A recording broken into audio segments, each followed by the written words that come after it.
And welcome back to my channel Diksha pharmacy concept. और अगर आपने अभी तक हमारे चैनल को सब्सक्राइब नहीं किया है तो प्लीज़ सब्सक्राइब करें and press the bell icon so you will get all the notification from this channel. और ये पार्ट 10 है हमारे यूनिट फर्स्ट का, जो कि हमारी बी फार्म 6 सेमेस्टर का सब्जेक्ट है बायो फार्मास्यूटिक्स। और आज का टॉपिक है हमारा tissue permeability of the drugs. तो ये हमारा डिस्ट्रीब्यूशन का टॉपिक है और इसमें बात कर रहे हैं हम tissue permeability of the drug. Tissue permeability of the drugs का मीन्स है कि ड्रग का रिसेप्टर से ड्रग का एब्जॉर्प्शन के बाद ब्लड से होते हुए रिसेप्टर तक बाइंड होने के पूरे प्रोसीजर को हम क्या बोलते हैं, tissue permeability of the drug.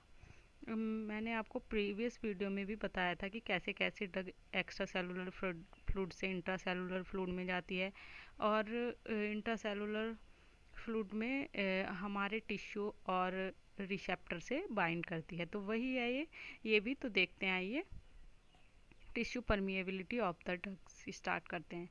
सबसे पहले ये इसकी फिजियोकेमिकल प्रॉपर्टी होती है।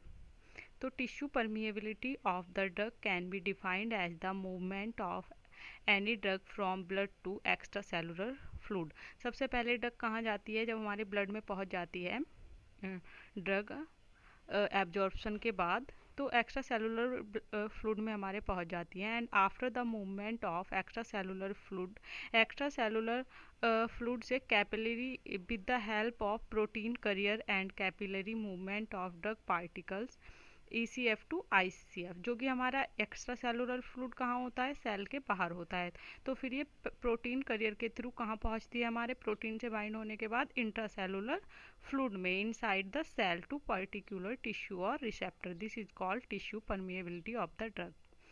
तो क्या हो रही है? सेल के अंदर इंट्रा सेलुलर फ्लूइड में कहाँ से जा रही है ड्रग? प्रोटीन से बाइंड करने के बाद पहुंच रही है और अपने रिसेप्टर से बाइंड हो रही है। तो ये क्या है? हमारा tissue permeability of the drug.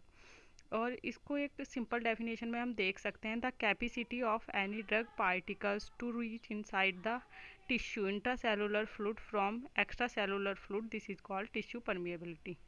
Simply हम कह सकते हैं कि एक्स्ट्रा सेलुलर फ्लूइड से इंट्रासेलुलर फ्लूइड में जाने का पूरा प्रोसीजर क्या कहलाता है? हमारा tissue permeability of the drugs. Permeation मतलब टिश्यू में परमिएशन हो रहा है ड्रग का। देखिए ये वही प्रोसीजर है। सबसे पहले हमारी ड्रग कहाँ पे है?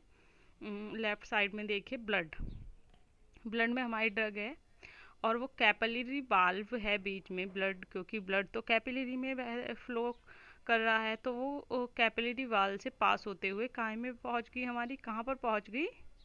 एक्स्ट्रा सेलुलर फ्लूइड में। एक्स्ट्रा सेलुलर फ्लूइड जो हमारी सेल के बाहर है, जो हमारी सेल के बाहर का फ्लूइड होता है। एक्स्ट्रा सेलुलर फ्लूइड में पहुँचने के बाद हमारी ड्रग कहाँ पहुँचती है? इंट्रा सेलुलर फ्लूइड में। तो इंट्रासेलुलर फ्लूइड में पहुंचने के बाद हमारे रिसेप्टर से हमारी ड्रग बाइंड हो जाती है और अपना इफेक्ट शो कर देती है। ये देखिए ब्लड से जब कैपिलरी के थ्रू जा रही है और फिर एक्स्ट्रा सेलुलर फ्लूइड से इंट्रासेलुलर फ्लूइड में जा रही है, तो वो किससे पास हो रही है? सेल बाल से। तो आप ये कॉन्सेप्ट क्लियर कर सकते हैं इस डायग्राम से। Tissue permeability can be defined into three types. First one is physiochemical properties. Tissue permeability जो डिफाइन कर सकते हैं हम, वो 3 टाइप से कर सकते हैं। सबसे पहले लाइपोफिलिसिटी, उसके बाद दूसरा है हमारा ड्रग ट्रांसपोर्टर्स और हमारा सी है फिजियोलॉजिकल बैरियर। तो इन 3 के 3 को हम स्टेप बाय स्टेप देखेंगे। तो सबसे पहले हम चलते हैं अपने फर्स्ट जो कि हमारा ए है। सबसे पहले physio lipophilicity. The lipophilicity drug permeability is always higher than the hydrophilic drug because the nature of the cell is made up of phospholipid bilayer and it accepts the lipophilic drug molecule very fastly, so the permeability for the lipophilic drug is higher than the hydrophilic. The lipophilicity drug permeability आज higher होती है हमेशा किससे? Hydrophilic drug से, क्योंकि इसका nature क्या होता है? सेल के अकॉर्डिंग होता है। सेल भी लाइपोफिलिक नेचर की होती है और हमारी ड्रग भी तो क्या होती है, वो इजीली पास आउट कर जाती है। यही इसका कंसेप्ट है। The lipophilicity of any molecule can be decided on the basis of their calculation on partition coefficient. जो हमने पार्टीशन कॉफिशिएंट हमने अपने थर्ड सेमेस्टर में भी पढ़ा है फिजिकल फार्मास्यूटिक्स में। तो सबसे पहले ये कैसे निकालते हैं हम, कंसंट्रेशन इन ऑयल और कंसंट्रेशन इन वाटर। इसको हम पार्टीशियन कॉफिशिएंट में बोलते हैं। If the partition coefficient is high then the nature of drug are more lipophilic. जब पार्टीशियन कॉफिशिएंट हमारा ज़्यादा होगा तो हमारी जो कंसंट्रेशन है लाइपोफिलिक ड्रग वो ज़्यादा लाइपोफिलिक नेचर की होगी, और अगर पार्टीशन कॉफिशिएंट हमारा कम होगा तो जो हाइड्रोफिलिक नेचर होगा ड्रग का वो ज़्यादा होगा। तो पार्टीशन कॉफिशिएंट से हम पता लगा देते हैं कि ड्रग हाइड्रोफिलिक नेचर की है या लाइपोफिलिक नेचर की है। उसके के बाद at the ionic nature of the drug also decide their permeability and non ionic drug molecule are always better absorb and their permeability is high but the non ionic have the low permeability. Ionic nature के according भी हमारी drug क्या होती है, जो non ionic drug होती है हमारी वो लाइपोफिलिक नेचर की होती है, और जो हमारी आयोनिक ड्रग होती है कैटायोनिक और एनायोनिक वो क्या होती है हमारी हाइड्रोफिलिक नेचर की होती है। ठीक है। तो अगर जब हमारी ड्रग ब्लड से और एक्स्ट्रा सेलुलर फ्लूइड से इंट्रा सेलुलर फ्लूइड में जाती है तो पहले जो उसका एनायोनिक नेचर होता है हमारी मेडिसिन का, हमारी ड्रग का, तो उसको हमें न्यूट्रल फॉर्म में या कॉम्प्लेक्स फॉर्म में कन्वर्ट करना पड़ता है जिससे कि वो इजीली पास हो सके। मॉलिक्यूलर साइज अफेक्ट करता है, इसका दूसरा पार्ट है मॉलिक्यूलर साइज, क्योंकि हम क्या पढ़ रहे हैं फिजियोकेमिकल प्रॉपर्टी। तो दूसरा क्या है हमारा molecular size. The molecular size of drug is very important physicochemical property for the permeability of any drug. If the particle size is small then the drug can easily pass. अगर particle size छोटा होगा तो obviously बात है कि drug easily pass हो जाएगी from the pores either than the hydrophilic or lipophilic, so the permeability is high as well as the molecular size increase from 50 Dalton. ठीक है। तो वो कोई भी ड्रग हो चाहे लाइपोफिलिक हो हाइड्रोफिलिक हो, अगर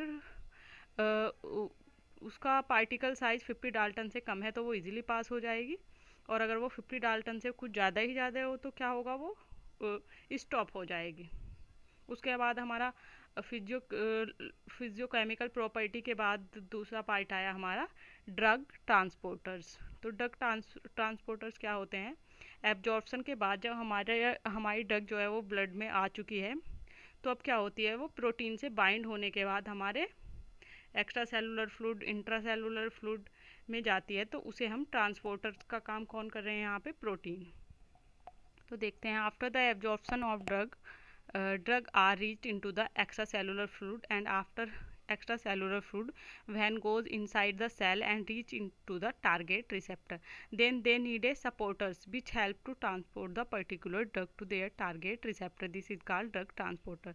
This transporter may be protein or any enzyme or any type of pump which helps in the movement of any drug. वही बात कही है यहाँ पे कि जब ड्रग हमारी कभी कभी ऐसा होता है कि हमारी ड्रग ब्लड में तो पहुंच जाती है, लेकिन ब्लड से उसको एक्स्ट्रा सेलुलर फ्लूइड और इंट्रा सेलुलर फ्लूइड में जाने के लिए करियर की आवश्यकता पड़ती है, करियर की नीड होती है। तो वो हमारा प्रोटीन एंजाइम या कोई भी पंप हो सकता है जो उसको लेके जाता है हमारे इंट्रा सेलुलर फ्लूइड तक या उसके रिसेप्टर तक, उसके एम तक। तो ये क्या कहलाता है, हमारे ड्रग ट्रांसपोर्टर्स कहलाते हैं। On the basis of their nature transporter is of two types. Transporter भी हमारे टू टाइप्स के हो सकते हैं। कभी कभी आ जाता है क्वेश्चन कि हमारे ट्रांसपोर्टर्स कितने टाइप के होते हैं। सबसे पहले इफ्लक्स ट्रांसपोर्टर और दूसरा इनफ्लक्स ट्रांसपोर्टर्स। तो ये क्या है, हमारे फंक्शन के बेसिस पे इनको डिवाइड किया गया है। तो इनफ्लक्स ट्रांसपोर्टर्स क्या होते हैं, influx transporters are those transporter which accelerate the rate of distribution. तो ये क्या करते हैं, एसिलरेट मतलब कि इंक्रीज करते हैं डिस्ट्रीब्यूशन के रेट को। उसके बाद efflux transporter are those transporter which decrease the rate of distribution, जो डिक्रीज करते हैं रेट को।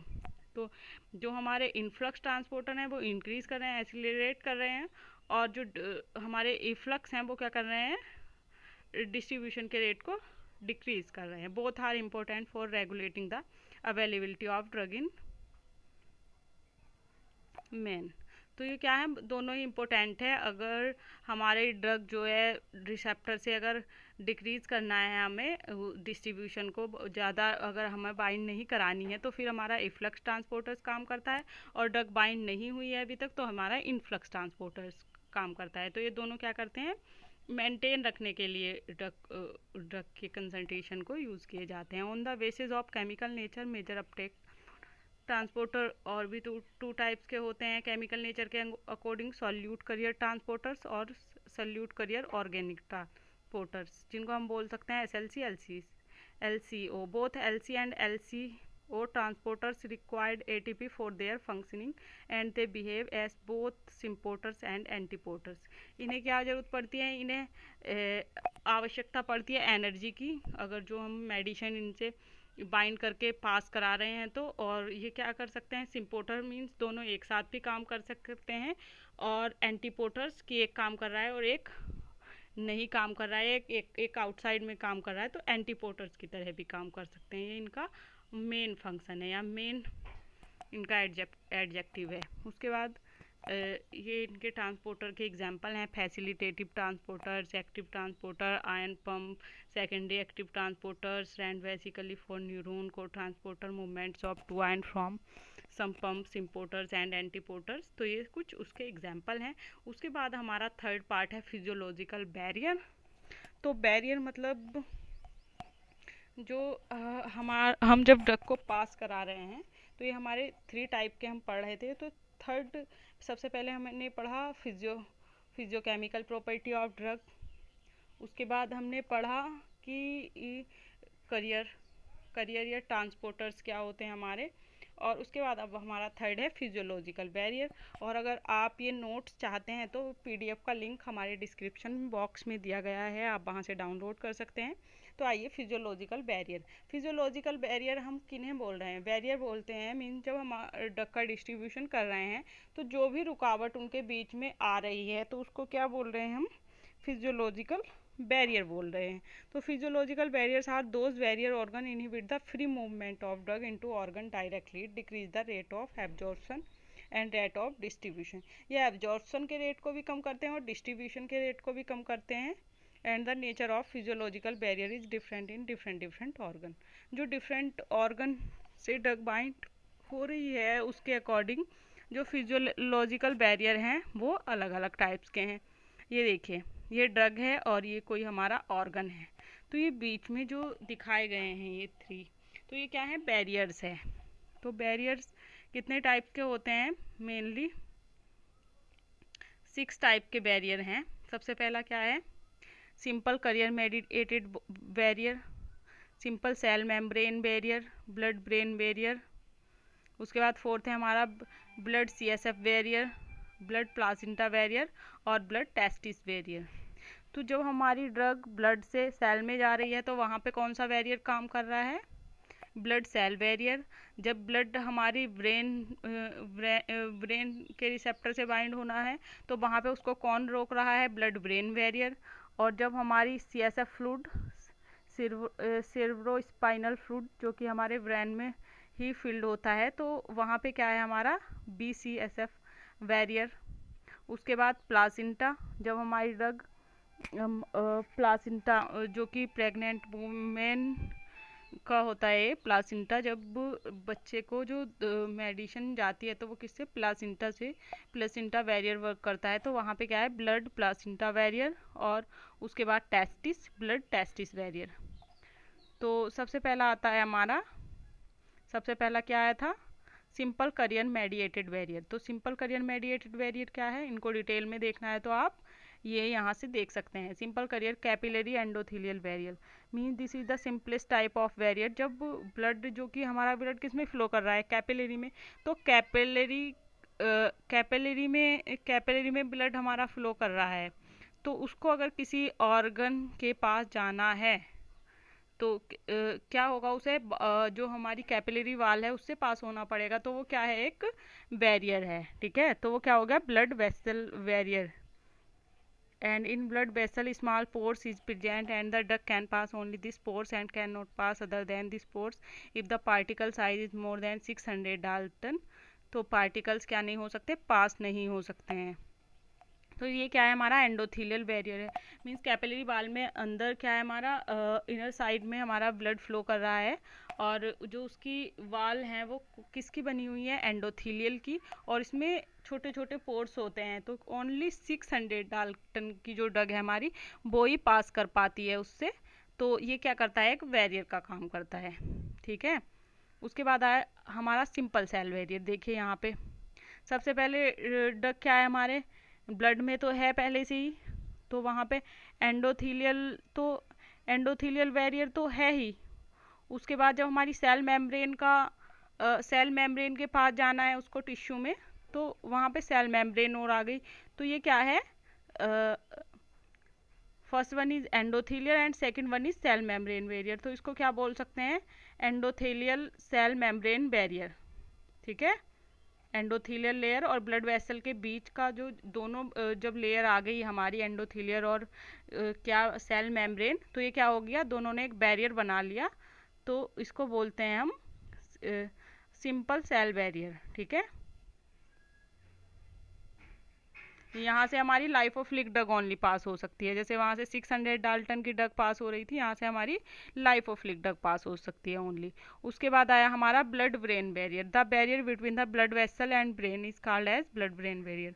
जो हमारी वेसल, ब्लड वेसल तो सभी में आनी है, लेकिन अब क्या है, जब उसको ऑर्गन जो क्या है हमारा, ब्रेन नर्वस सिस्टम में ड्रग को पहुँचना है, तो वहाँ पे क्या आएगा, हमारा ब्लड ब्रेन बैरियर। ये देखिए यहाँ पे, the blood variant is very highly specific in nature because the endothelial layer which is present in the blood vessel of brain, they are highly specialized and they have tight junction and the pore size is very small। क्योंकि हमारे brain में जो barrier है वो बहुत ही specific और बहुत ही tight junction होते हैं उसमें, और पोर साइज भी बहुत स्मॉल होते हैं, क्योंकि ब्रेन को प्रोटेक्ट करने के लिए बहुत ही अच्छे से प्रोटेक्शन किया गया है भगवान के द्वारा। तो वो इसीलिए ग्लियल सेल होती है, बेसमेंट मेम्ब्रेन होती है। तो ये देखिए आप यहाँ पे सबसे पहले ब्रेन से और ब्लड के बीच में सिंपल सा दिखाया गया है, लेकिन जो हमारा ब्रेन का जो सिस्टम है वो देखिए आप। सबसे पहले एस्ट्रोसाइट सेल है, एस्ट्रोसाइट सेल्स हैं, उनके बीच में टाइट जंक्शन है। दूसरे नंबर पर ये ब्लू वाली लाइन जो है, ये क्या है, हमारी बेसमेंट मेम्ब्रेन है। और जो हमारा उसके बाद ब्लू लाइन के अपर में क्या है, CSF फ्लूइड भरा हुआ है, और तब हमारा CSF ऑफ ब्रेन। तो ये क्या है, बहुत ही ड्रग को पास होने में बहुत टाइम लग जाता है ब्लड ब्रेन बैरियर से। membrane and astrocyte cell is present which are highly liphophilic in nature, so only highly liphophilic drug can pass from blood brain barrier। तो यहाँ से क्या हो सकती है, ओनली लाइफोफिलिक, जो बहुत ज़्यादा हाईली लाइफोफिलिक ड्रग है वो ही पास हो सकती है, क्योंकि जो बेसमेंट मेम्ब्रेन है और एस्ट्रोसाइट सेल्स हैं तो वो क्या है, हाईली लाइफोफिलिक नेचर की है, जैसा कि मैंने स्ट्रक्चर में आपको दिखाया भी है। तो ये आप डायग्राम को अच्छे से पढ़ सकते हैं खुद से, बहुत इजी नोट्स हैं, आप एक बार में पढ़ेंगे तो अच्छे से याद हो जाएंगे। अप्रोच, इसके अप्रोच क्या है, परमिएशन इन्हांसर। तो हमें क्या करना पड़ेगा, जो हमारी ब्लड ब्रेन बैरियर, जो हमारी ब्रेन वाली दवाई हैं उसमें परमिएशन इन्हांसर डाईमिथाइल सल्फोक्साइड का यूज़ करना पड़ेगा। Prodrug approach, dopamine and levodopa carrier system का यूज़ करना पड़ेगा। उसके बाद आया हमारा blood CSF barrier, replacement of brain from CSF। ये भी ब्लड ब्रेन बैरियर की तरह ही होता है, बस इसमें क्या होता है, CSF सेरेब्रो स्पाइनल फ्लूइड आ जाता है। जो हमारी यहाँ पे सेल्स आई थी, एस्ट्रोसाइट सेल्स वगैरह, यहाँ पे क्या आ जाता है, CSF फ्लूइड आ जाता है। उसके बाद हमारा लास्ट है ब्लड प्लासिंटा बैरियर। मदर से और फोइटस के बीच में जो बैरियर काम कर रहा है, ड्रग को जाने नहीं दे रहा है, वो क्या है, प्लासिंटा। प्लासिंटा से ही पास होके कोई भी मेडिसिन फोइटस तक जाती है, बच्चे तक जाती है, प्रेग्नेंट वुमेन्स में। ठीक है, तो सबसे पहले मदर की अर्टरी और मदर की वीन है, उसके बाद फोइटस की अर्टरी और फोइटस की वीन आ जाती है, और बीच में होता है प्लासिंटा। तो ये एक कॉम्प्लेक्सिव टाइप का बैरियर बन जाता है। ये देखिए आप, ये सेरोटोलिसोल होती हैं, ये होता है ब्लड प्लासेंटा वेरियर हो चुका है हमारा। और ये क्या है, ये टेस्टिस वेरियर है शायद, ब्लड टेस्टिस वेरियर। तो सेरोटोनिन सेल होती है और testis in blood testis barrier, ये ब्लड टेस्टिस वेरियर है यहाँ पे, सॉरी ब्लड प्लासेंटा वेरियर लिखा हुआ है। Blood testis where there is no such endothelial where is present, only the drug is pass through the serotolical cell by diffusion process और osmosis process. इसमें क्या होती है, हमारी सेरोटोलिकल सेल होती हैं जो हमारी ड्रग के प्रोसेस को, ड्रग के डिस्ट्रीब्यूशन को प्रिवेंट करती हैं। तो बस ये होता है हमारा blood testis barrier. And thank you so much for watching this video. और अगर आपने अभी तक हमारे चैनल को सब्सक्राइब नहीं किया है तो प्लीज़ सब्सक्राइब करें and press the bell icon so you will get all the notification from this channel.